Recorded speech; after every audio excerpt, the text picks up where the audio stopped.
하사오니 엘라넬라나 라이메타츠 하면 하사오는 지키세요. 이 엘라넬라나 거리 라이메타차 1m 그러니까 1m 거리를 유지하세요. 지키세요라는 말이 되겠죠. 하사오 니 엘라넬라나 라이메타츠 하사오 니 엘라넬라나 라이메타츠 하사오 니 엘라넬라나 라이메타츠 하사오니 엘라넬라나 라이메타츠 하사오니 엘라넬라나 라이메타츠 마노바 아루바바 레헤파 미보카 니차누 하면 마노바 아루바바 마스크를 쓰세요. 마스크를 착용하세요. 레헤파 뭐뭐 할 때 어떤 때에 미보카 나갈 때에 니차누 집을 나갈 때에 마스크를 쓰세요. 외출 시에는 마스크 착용하세요 라는 말이 되겠죠.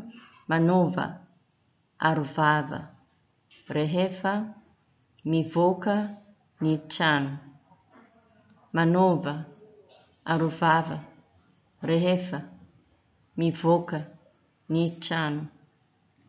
Manova, aruvava, rehefa, mivoca, nichano.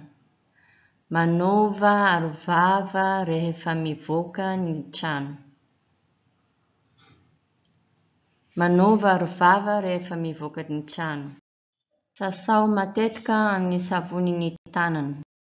사사우는 씻으세요. 마테트가 자주 종종 암니사부니 하면 비누에 니타나나 하면 손이 됩니다. 그래서 손을 비누에 자주 씻으세요. 이런 말이 되겠죠.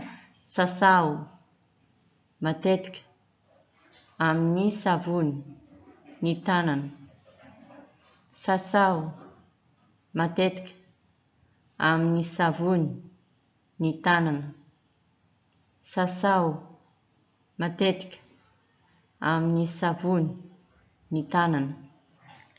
Sasau matetka, amni savuni, nitanan.